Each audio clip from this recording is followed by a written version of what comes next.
Shalom bien-aimés dans le Seigneur, notre méditation du jour s'intitule « Ne détruisez pas votre grâce ».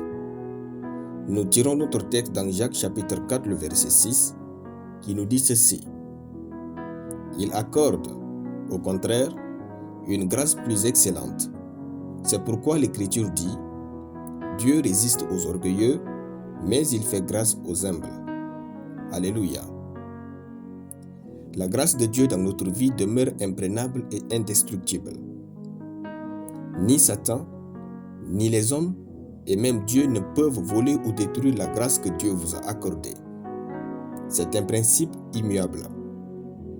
C'est pourquoi Dieu ne peut pas tuer Satan, car l'onction ou la grâce que Dieu avait donnée à Lucifer était indestructible. Bien que notre grâce demeure indestructible, il est possible que nous ne réussissions pas. En fait, l'échec ou le succès de la grâce de Dieu qui repose dans notre vie dépend uniquement de nous.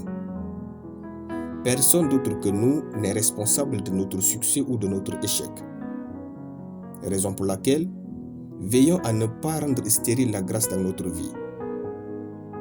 L'un des grands facteurs qui neutralise le succès de la grâce de Dieu est l'orgueil. Ayons une humilité plus grande que l'orgueil, afin qu'il ne nous soit jamais difficile de nous plier sous la parole de Dieu. L'Écriture dit « Dieu résiste aux orgueilleux ». L'orgueil vous pousse à croire que vous n'avez pas besoin de la grâce des autres pour réussir. Peu importe le succès de votre grâce, celle-ci est très limitée. Par conséquent, vous ne pourrez jamais tout faire. Cédez donc de la place dans votre vie pour bénéficier de la grâce des autres. Cédez de la place dans votre vie pour apprendre des autres, lire leurs livres, tirer des leçons de leur expérience et recevoir de Dieu à travers eux. La vérité est que presque tout ce que nous savons vient des autres. Alors, faites-vous toujours la faveur de jouir de la grâce des autres. Chassez l'orgueil loin de vous. Plus vous êtes humble, plus votre grâce devient excellente. Plus votre cœur reconnaît Dieu comme le maître de votre vie, se soumet à sa parole, à son temps et à ses lois, plus grande devient l'humilité dans votre cœur. Saül avait eu la grâce de Dieu d'être roi d'Israël, mais l'orgueil l'a détrôné. David était derrière les brebis en brousse, mais l'humilité l'a fait roi. Vasti était reine, mais l'orgueil l'a détrôné. Esther était une esclave, mais la grâce de Dieu l'a élevée avec humilité dans la royauté. Plus vous êtes orgueilleux, plus vous perdez tout ce qui peut vous faire réussir votre vie, y compris vous-même. Que l'humilité vous fasse marcher dans la grâce divine avec succès.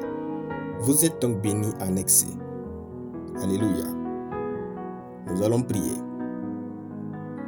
Merci Père tendre et parfait. Je confesse que je marche dans l'humilité au nom de Jésus. Je soumets mon cœur à la parole et aux lois de Dieu au nom de Jésus.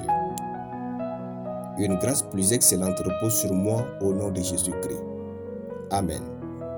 La lecture biblique en une année, Éphésiens chapitre 4 à Éphésiens chapitre 6.